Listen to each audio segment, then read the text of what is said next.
Welcome back guys to Simran ice academy. जैसे कि हम देखेंगे कि हमारा गुप्ता पीरियड ख़त्म हो जाता है। गुप्ता पीरियड के ख़त्म होने के बाद आप देखेंगे क्या चलता है पोस्ट गुप्ता पीरियड में। आप देखेंगे लास्ट हमारे जो रूलर हैं विष्णु जी रहते हैं गुप्ता एम्पायर के। जैसे ही 550 सीई के अंदर हमारा गुप्ता एम्पायर ख़त्म होता है तो आगे जाके वर्धना एम्पायर होता है, प्रभाकर जी शुरू करता है 580 के अंदर।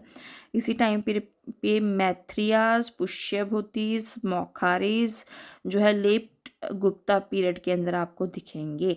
606 सीई से आपका जो है हर्षवर्धना का पीरियड चलेगा। फिर 647 से आपका जो है आपके हर्षवर्धना चलेंगे। उसके आगे धीरे धीरे आपके कुछ कुछ जो है रूलर्स चलते रहेंगे, छोटे छोटे छोटे छोटे। बेसिकली बड़ी डायनेस्टी को ही हम नहीं देखेंगे। 630 से 643 के अंदर हम फॉरेन ट्रैवलर जो है हमारे ह्यून सांग जी चाइना से आते हैं। वो आपको यहाँ पे अपने प्री में आपको पूछा जाएगा किसके टाइम पीरियड के बीच में आते हैं, तो हर्षवर्धना के टाइम पीरियड के वो बीच में आते हैं। आपको ये याद रखना है प्री स्पेसिफिकली। जैसे आप देखेंगे कि इम्पॉर्टेंट रूलर्स वर्धना डायनेस्टी में कौन रहते हैं। प्रभाकर वर्धन हैं आपके इम्पॉर्टेंट रूलर, जो फर्स्ट इम्पॉर्टेंट किंग बनते हैं आपके पुष्यभूति डायनेस्टी के। उन्होंने टाइटल्स अज्यूम किए थे महाराजा, अधिराजा का और परम भत्तरक्का का, और उनको नेम एज प्रतापशील बुलाया जाता था। ठीक है। और उनकी एल्डर सन थे राज्यवर्धना, और इनके छोटे भाई थे हर्षवर्धना, उनकी सिस्टर थी राजेश्वरी, जिनकी शादी होती है गृहवर्मन जो मोखारी के रूलर हैं। ठीक है। और हर्षवर्धना जैसे कि आपको पता है कि उन्होंने बहुत एक्सपेंशन किया, ये इम्पोर्टेंट रूलर रहे हैं हमारे। जो बड़े आपके बेटे रहे हैं प्रभाकर वर्धन के, उनको उन्होंने डिफीट किया होता है हंस को, और उन्होंने देवागुप्ता को जो है डिफीट करते हैं। आगे जाके देवागुप्ता जो हमारे रहते हैं उनके फ्रेंड इन रिवेंज राज्यवर्धन जी को मार देते हैं। ठीक है। तो आगे जाके जो राज्यवर्धन के अलाए हैं वो शशांक बंगाल रूलर जो होते हैं, वो उन बदला लेने के लिए उनकी बहन के पति को गृहवर्मन मुखारी रूलर जो होते हैं उनको मार देते हैं। ठीक है। आगे जाके ये इसी तरीके से आपकी मार काट चलती रहेगी। वर्धना एम्पायर ज़्यादा देर तक इसमें इनका नहीं चलेगा। इनके खिलाफ हर्षवर्धन और भास्कर वर्मन कमारूपा किंग जो है असम के, वो मार्च करते हैं इन दोनों के खिलाफ और कन्नौज को एनेक्स कर लेते हैं। आप देखेंगे कि हर्षवर्धना एम्पायर के अंदर हमारी एडमिनिस्ट्रेशन कैसी है। फ्यूडल और डिसेंट्रलाइजेशन वहाँ पे हम देखेंगे, क्योंकि डिसेंट्रलाइजेशन एज अ हमें फीचर गुप्ता एम्पायर से पहले ही शुरू होता हुआ दिख गया है। क्योंकि उस टाइम पीरियड पे हम देखेंगे कि जितना ज़्यादा मौर्यन एम्पायर के समय भी उन्होंने इतना ज़्यादा एरिया कवर किया था, जिसकी वजह से जो है संभालने के लिए फ्यूजिटरीज बनाना ज़रूरी हो गया था। लोअर ऑर्डर जो है मेंटेन नहीं कर पाएंगे इतना ज़्यादा, क्योंकि छोटी छोटी डायनेस्टीज ज़रूर हैं बट इतना टैक्सेशन और वो सब नहीं कर पाएंगे। जो गुप्ता एम्पायर के टाइम पे हमारा गोल्डन एज कहा जा रहा है, हमारा इकोनॉमिक डिक्लाइन जैसे ही उनका ख़त्म होता है तो हमें देखेंगे कि जो टैक्सेशन थी वो भी कम होती दिख रही है। 1/6 ऑफ द प्रोड्यूस कलेक्ट किया जाता था एज लैंड टैक्स आपका। आर्मी में 4 डिविजन्स थी, फुट हॉर्स और चैरियट एलिफेंट रखे जाते थे। साइलेंट फीचर अगर हम बात करें हर्ष एडमिनिस्ट्रेशन की, तो वो मेंटेन रखते थे पब्लिक रिकॉर्ड्स को। इस हर्षवर्धन एम्पायर के टाइम पे किस किस एरिया को उन्होंने कैप्चर किया था, और उसके अलावा कौन कौन सी डायनेस्टी, जैसे कि आप देखें गुर्जरास थे, ठीक है, आपके चालुक्यास थे, कलिंगा था, पलीवास था, आपका चोला, चेरा, पांड्यास, ये सब यहाँ पे आपको दिखेंगे। इसके अलावा आप देखेंगे कि हर्षा के पीरियड को एक नीलो पिट्टू के नाम से जाना जाता है। ठीक है।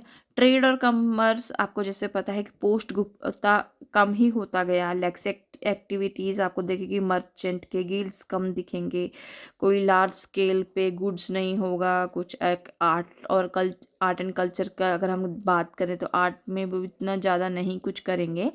सोसाइटी और इकोनॉमी की बात करें तो भाना भट्ट और सांग जो ह्यून सांग जी आए थे उनके टाइम पीरियड पे आए हैं। ठीक है। 4 डिविजन्स हैं उनके ब्राह्मणिज्म, और उसके बाद में उन्होंने मेंशन किया है शूद्रास जो है एग्रीकल्चर को प्रैक्टिस करते हैं, ये भी उन्होंने प्रैक्टिस किया। वुमेन की पोजीशन अच्छी नहीं है, ये हमारे को इन्हीं भाना भट्ट और ह्यून सांग के जो उन्होंने लिखा है उनमें पता लगता है। उनके उसमें डॉरी बहुत आसान और कॉमन मतलब कि एक नॉर्मल नॉर्म बन चुकी है। विडो की रीमैरिज अलाउड नहीं है। ये सब गुप्ता पीरियड के साथ चलते चलते यहाँ तक पहुँच जाता है। आप देखेंगे कि आप ये नालंदा यूनिवर्सिटी जो है हमारी बहुत इस समय पे फेमस है। ठीक है। तो फेमस इसका क्या रीज़न है यहाँ पे एजुकेशन इंस्टीट्यूट्स है स्पेसिफिकली फॉर महायाना स्कूल। ये महायाना यूनिवर्सिटी भी बोला जाता है नालंदा को। इसका अनदर फेमस नाम आप देखेंगे वो है हीनयान यूनिवर्सिटी ऑफ वल्लभी। ठीक है। ह्यून सियांग जी हैं जो इसके बारे में ब्रीफ आपको वैल्यूएबल अकाउंट अपने उसमें प्रोवाइड करते हैं डिटेल्ड। ठीक है। जिसमें आपको वो बताएंगे कि प्रोफेसर्स को पंडित बोला जाता था। सब रिनाउंड लोगों के नाम है जैसे दीन गंगा, धर्मपाला, स्त्रीरमाती। इनको क्या पढ़ाया जाता था उसके बारे में लिखा है, जैसे वेदास पढ़ाए जाते थे, हीनयान डॉक्ट्राइन थी, संख्यान योगा था, एस्ट्रोनॉमी थी, मेडिसिन थी। इसके अलावा आपको बहुत कुछ पढ़ाया जाता था। ये सबसे पहली आपकी अर्लीस्ट यूनिवर्सिटी है जिसको अभी भी हमने दोबारा रिवाइव किया है। साथ ही इस समय बिहार में है। इसका मीडिया ऑफ इंस्ट्रक्शन जो संस्कृत था, और चाइनीज़ पिलग्रिम्स इस समय जो आते हैं ह्यून सांग और आई सियांग आपका विजिट करते हैं। ठीक है। आप देखेंगे कि टर्म नालंदा जो है गिवर ऑफ नॉलेज का मतलब है इसका। इसके फाउंडर जो हैं जिन्होंने नालंदा यूनिवर्सिटी करी है वो की नींव रखी है वो कुमार गुप्ता वन है गुप्ता पीरियड के अंदर 5th सेंचुरी में। इनको पैट्रोनाइज बाद में हर्षवर्धना जी द्वारा किया गया। इंटरनेशनल इंस्टीट्यूशंस बन गया है ये उस समय भी और इस समय भी स्पेसिफिकली फॉर एजुकेशन। इस समय भी हम इसे दोबारा रिवाइव करके इंटरनेशनल एजुकेशनल इंस्टीट्यूट बनाने में लगे हुए हैं। ड्यूरिंग हर्षा के टाइम पे धर्मपाला ने इसे सर्व किया है as vice chancellor of university as he belong to Kanchipuram Tamil Nadu. कुछ लिटरेरी सोर्सेज की बात करें जो हर्षा के टाइम पीरियड पे चलता है तो वो भाना भट्टा हैं। हर्षा के कोर्ट के अंदर जो थे बायोग्राफर, उन्होंने हर्ष चरित्रा लिखी है, कादम्बरी लिखी है जिसमें डीड्स ऑफ हर्षा की बायोग्राफी के बारे में हर्ष चरित्रा में लिखा गया है। ठीक है। हर्षवर्धना जो किंग है उन्होंने खुद ने लिटरेरी सोर्सेज में नागनंदा, रत्नावली और प्रियदर्शिका लिखी है जो संस्कृत में लिखी गई है। जैसे आप देखेंगे ह्यून सांग जी आए उन्होंने सी यू की लिखा है जिसमें उन्होंने माई एक्सपीरियंस जिसका मतलब है उसमें रिटन एविडेंस आपको दिखेगा। कुंभ मेला जो अभी भी आपका इतना फेमस गया है, आपको पता है कंट्रोवर्सी कुंभ मेला की भी इस समय क्या रही थी इस पिछले साल। अदर लिटरेरी फिगर्स के बारे में बात करें हर्षा के कोट के अंदर मतंगा दिवकारा लिखा गई है, भर्तृहारी लिखी गई है, और आपका मधुपन प्लेट इंस्क्रिप्शन जो है बहुत फेमस है यहाँ पे। सोनापत इंस्क्रिप्शन आपकी है बहुत फेमस। बनखेरा इंस्क्रिप्शन है। आपको इसे याद करने के लिए जैसे कि आप देखेंगे कि आप किस तरीके से इसे याद कर सकते हैं तो देखो NRI के शिप, इसको आप इस तरीके से याद कर सकते हैं। आई को आपको हटा देना है। ठीक है। और आपका SH जो है उसमें से फिर से आप आई को हटा देंगे तो आपका ये ट्रिक तैयार हो जाती है जिसके अंदर आपका नागरत्न, रत्नावली, प्रियदर्शनी, CU की, आपका कदम्बरी, हर्षचरिता का तो आपको याद ही रहेगा है ना। ट्रिक्स ये लिटरेरी सोर्सेज है जो हर्षा के टाइम पीरियड को आप इस तरीके से याद कर सकते हो। और इसका फेमस एक जो रहेगा वो है आईहूल इंस्क्रिप्शन जो पुलकेशिन आपके जो 2 हैं वो मेंशन करते हैं कि defeat of Harsha by Pulakeshin उन्हीं के द्वारा।